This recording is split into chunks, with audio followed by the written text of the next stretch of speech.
এবারটাও তার ব্যতিক্রম নয়, বরাবরের মতো এবারেও কিন্তু বেশ শীতের তীব্রতা। আজকে ডিসেম্বরের একবারে শেষ সময়ে যে শীতের অবস্থা, সেটিতে কিন্তু আসলে জুবুথুবু অবস্থা। আমরা রাজারহাট আবহাওয়া অফিসের যে কর্মকর্তা রয়েছে তার সাথে কথা বলেছি, তিনি আমাদেরকে যেমনটি জানিয়েছেন, আহ, আজকেও কিন্তু তাপমাত্রা 12 ডিগ্রি সেলসিয়াসে নেমে এসেছে। বেশ কয়েকদিন থেকে 11 থেকে 13 ডিগ্রির মধ্যেই কিন্তু আবহাওয়ার যে অবস্থা সেটি কিন্তু অবস্থান করছে। এখানে আসলে শীতের তীব্রতার কারণে সবচেয়ে বেশি ভোগান্তিতে যারা পড়ছেন, তারা স্থানীয় আহ, শ্রমজীবী এবং চালক শ্রেণীর যে মানুষজন রয়েছেন তারাই কিন্তু বেশি ভোগান্তিতে পড়ছেন। শীতের তীব্রতা বেশি হলে আসলে কাজে যাওয়ার যে একটা সমস্যা, সেটাতে কিন্তু তারা বেশ বিপাকে পড়ছেন। আমি যদি একটু দেখানোর চেষ্টা করি, স্থানীয় মানুষজন আগুন জ্বালিয়েও কিন্তু অনেকটা শীতের তীব্রতা সেটি নিবারণের চেষ্টা করছেন। এবং এখানকার আসলে পরিস্থিতি আহ, মোটামুটি শীতের যে পরিস্থিতি সেটি কিন্তু বেশ ভয়াবহ। আর এই শীতের কারণে সবচেয়ে বেশি বিপাকে যারা পড়েছেন, আহ বিশেষ করে শিশু এবং যে বৃদ্ধ শ্রেণীর মানুষ যারা রয়েছেন, তাদের কিন্তু ভোগান্তিটাও অনেকটা বেড়ে গেছে শীতের কারণে। হাসপাতালগুলোতে আসলে শিশু এবং বৃদ্ধ যে রোগী রয়েছে তাদের সংখ্যাটাও নেহাত কম নয়। অন্যান্য বারের থেকে এবারের শীতের তীব্রতাটা এত বেশি যে বিশেষ করে ভোর থেকে সকাল 10টার আগ পর্যন্ত কিন্তু সূর্যের দেখা কোনোভাবেই মেলে না।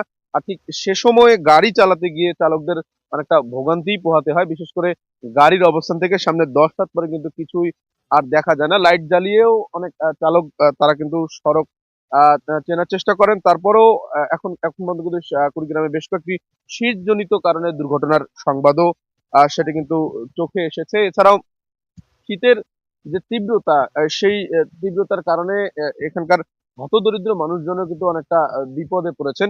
জানিয়ে রাখি, কুড়িগ্রামে কিন্তু অন্যান্য জেলাগুলোর তুলনায় হতদরিদ্র অথবা স্বল্প আয়ের মানুষজনের সংখ্যাটা একটু বেশি, যার ফলে এখানকার মানুষজনকে আসলে আহ সারাদিনের কাজের উপর নির্ভর করতে হয় তারা কিভাবে চলবেন। শীত চলে আসলে বা শীতের তীব্রতা বেড়ে গেলে তারা কিন্তু এই জায়গাটাতে বেশ ভোগান্তিতে ভোগেন। আসলে কাজে যাওয়ার যে সমস্যা, সেই সমস্যাটা শীতের কারণে তাদের বের হওয়ার যে সমস্যাটা সেটা কিন্তু অনেকটা বেড়েই যায়। তবে এই জায়গা থেকে কিছুটা রেহাই পেয়েছেন স্কুলের শিক্ষার্থীরা, যারা কিনা এই মুহূর্তে আসলে ডিসেম্বরের যে ছুটি সেটি উপভোগ করছেন। তারা কিন্তু এই জায়গা থেকে কিছুটা রেহাই পেয়েছেন। ছুটি হওয়ার কারণে তাদের কিন্তু স্কুলে যেতে হচ্ছে না। এছাড়াও বিশ্ববিদ্যালয়ে যারা কোচিং করছেন, এছাড়া অন্যান্য কোচিং যারা করছেন, সেই সকল শিক্ষার্থীরা কিন্তু বের হচ্ছেন। আর তাদের কিন্তু অনেকটা শীতের যে ভোগান্তি সেটি কিন্তু পোহাতে হচ্ছে। ঠিক সেই জায়গাটা থেকে শীতের তীব্রতা কিন্তু আহ, বেড়ে যাওয়া তাদের অনেকটা কষ্ট হচ্ছে। এই শীত আসার কারণে বা শীতের বর্তমান যে পরিস্থিতি তার কারণে কিন্তু আহ আরো বেশ ভোগান্তিতে পড়ছেন কুড়িগ্রামের নদীর পাড়ের যে মানুষজন। জানিয়ে রেখে সেখানকার তীব্রতা কিন্তু অন্যান্য অঞ্চলের থেকে একটু বেশি। হিমেল হাওয়াটাও বেশি, একবারে নদীর ধারে হওয়াতে কিন্তু বেশি।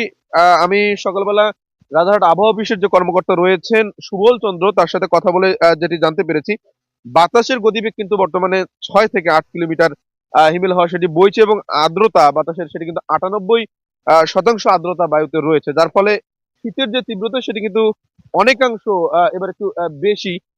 ভোর থেকে 10টার আগে কোনোভাবেই সূর্যের দেখা মিলছে না। ঠিক সেই জায়গাটি থেকে আবার সন্ধ্যার পর থেকে সারা রাত শীতের যে তীব্রতা সেটিতে কিন্তু মানুষজনের চলাচলের যে ভোগান্তি সেটা কিন্তু একবারে বেড়ে গিয়েছে।